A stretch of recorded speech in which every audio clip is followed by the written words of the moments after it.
The Lord be with you. And with your spirit. A reading from the Holy Gospel according to John. Glory to you, O Lord. This is my commandment: love one another as I have loved you. A man can have no greater love than to lay down his life for his friends. And you are my friends if you do what I command you. I shall not call you servants anymore, because a servant does not know his master's intention and business. I call you friends, because I have made known to you everything I have learned from my Father. You did not choose me. No, I chose you. And I commissioned you to go out and bear fruit that will last. And then the Father will give you anything you ask him in my name. What I command you is to love one another. The Gospel of the Lord. Praise to you, Lord Jesus Christ. Our text today from John really pulls so much together.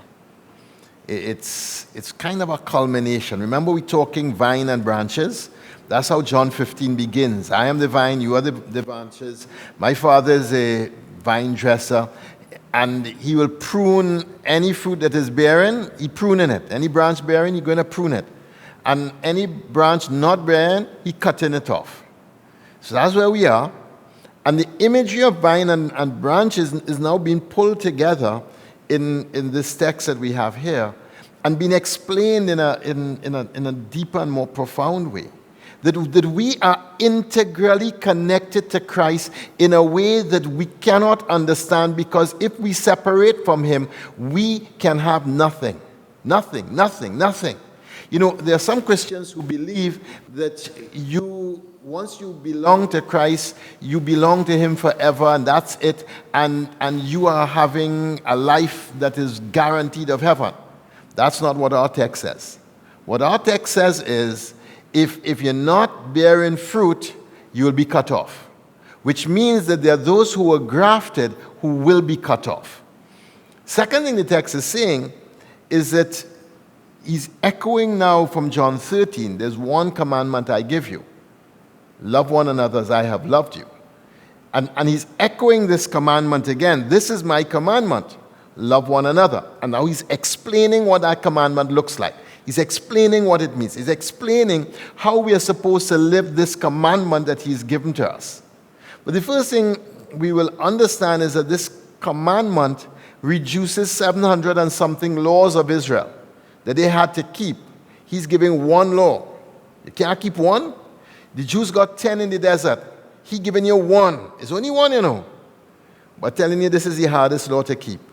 Because the law of love is a law that infiltrates and permeates every single thing in our living.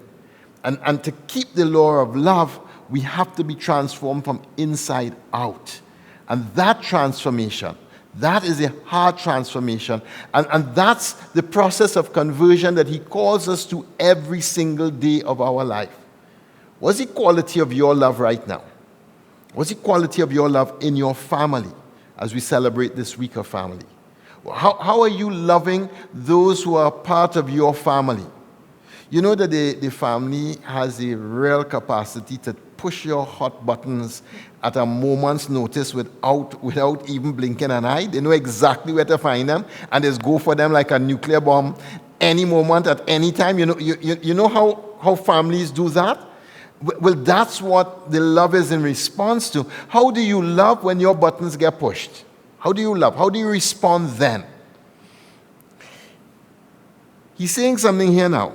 He's saying a man can have no greater love than this, than to lay down his life for his friends. And you are my friends. Jesus is talking about a very special quality of love. And I wanted to hear it from this. No one can have greater love than to lay down his life for his friends. He's speaking about the cross. That's what he's speaking to. This is a love that is a friendship, but this is a love that is a sacrificial friendship. You have fair weather friends, I'm sure. Friends who you know they're there in good times. Do you have dry weather friends? Friends who are going to be there when the going gets tough. When everybody's against you. When you did some pieces of stupidity and everybody run and ducking you. You have friends like that? Well, this is a third level of friendship. This is not a dry weather friend. This is a friend in fire. Do you have friends who, when you're in the fire, they will come into the fire to save you? And that's this friendship. Because this friendship is a friendship that gave everything that he has for your sake and for my sake. To talk about this love as friendship moves the understanding of Christianity, of something that we do when we come to Mass, to something that we have when we live every moment of our life. The basic foundation of Christianity is laid down here in John 15. That we have been invited to be friends with Jesus Christ. And as a friend, what do we do? How do you treat your friends? You just don't worry about them for years and turn up one day and say, hey friend, how you doing? How you treat your friends? Huh? If you have a friend, you should be in touch with that friend on a regular basis. You should be spending time with your friend. You should be getting to know your friend and your friend getting to know you. How do you treat your friends? And if you want to understand that, understand how he treated us. What did he do for our sake? His friendship is a friendship that carries to the extreme end of giving his life entirely for us so that we could be redeemed. And he gives his body for us. He gives his blood for us that we can be redeemed. Remember, this whole John 15 is filled with this word meno, which is remain or live or abide. This word that we have heard right through the text. You know where we first hear this word in John's Gospel? We hear it in the Bread of Life discourse when Jesus says, whoever eats my blood and eats my body and drinks my blood, they will remain in me. They will meno in me, and I will meno in them. If you want to understand how Jesus is going to remain in us, then we have to point to the Eucharist and understand that the Eucharist is where he remains in us and we remain in him. And it is in the Eucharist that we understand the friendship. It is in the Eucharist that we receive him. It is in the Eucharist that we understand the fullness of what he's saying. Because what is the Eucharist? The Eucharist is the divine hospitality. It is God's hospitality for you and me because he's prepared a banquet with rich food and fine wine, the likes of which we cannot find on earth. And prepares it for us every time we come to the Eucharist. He lays out this incredible meal that we are invited to participate in. And through faith we understand that what we receive is his body and his blood. And we remain in him when we receive that. And now we have the completion of the Bread of Life discourse. But what we also have is the completion of the understanding of hospitality. That this hospitality is a hospitality that is self-giving. This is agape love. This is a love that is beyond niceties. This is not a nice smile when you come into the door of the church and then buff you because you didn't sit in the right place or you take my place or whatever else. This is a love that goes to the extreme extent of putting the other person first and making them more important than me. So this is a love that is a friendship. And that's what Jesus is inviting us to friendship. This is a love that is sacrificial, that he is giving himself for us. This is a love that is open. It's a love that is open. Because he says, everything that I have learned, because I have made known to you everything that I have learned from my Father. He not holding tricks up his sleeve. He not holding back on us to make sure that he has power over us. He's not telling us half the story and holding back the other half to make sure we are dependent on him. Everything I have learned from my Father, I have given to you. So this is a love that is an open and transparent love.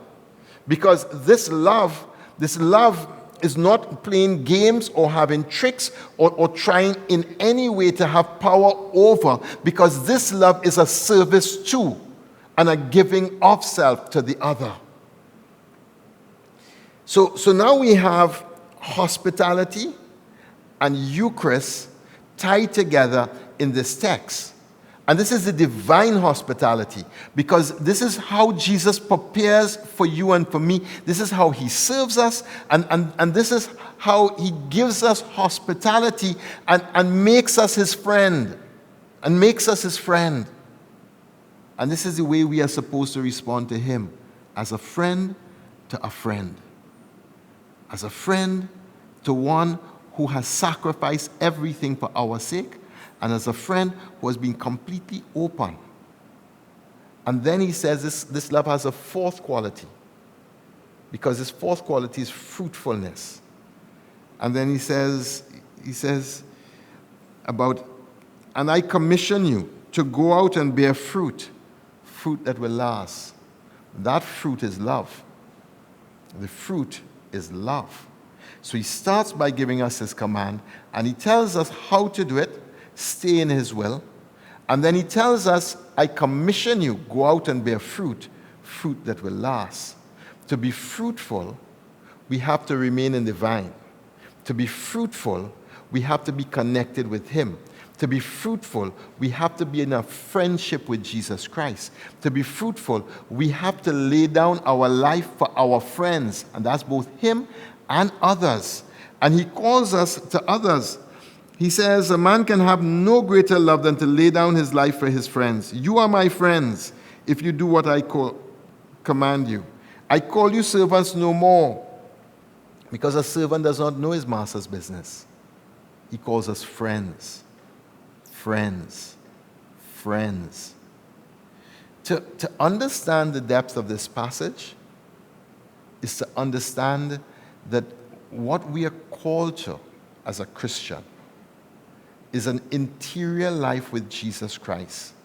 And that interior life with Jesus Christ is a life of friendship, a life of recognizing the incredible gift he's done for us in his sacrifice, a life where we remain with him as we partake of the body and blood of Jesus Christ. He remains with us, we remain with him. A life of hospitality, because he is always looking for ways to serve us and to show and demonstrate that love as a great friend will. And it is a life that is fruitful. And that fruitfulness is love. And so if you want to check the quality of the life with Christ that you have, just check on the love. That's a simple thing. Check the love. Because if the love is not growing, that means the abiding is not happening. If the love is not sustaining itself, that means that the abiding in him is not taking place. If we want to know where we are with Christ, check how we are loving one another. Because John says in one of his letters, how can you say you love God when you do not love your brother and your sister that you can see? Because remember, the one commandment is love. And friendship is the way that is expressed. And hospitality is the way that we receive it. And the Eucharist is the way that it comes into being. Let us love one another, because he has loved us first. Amen.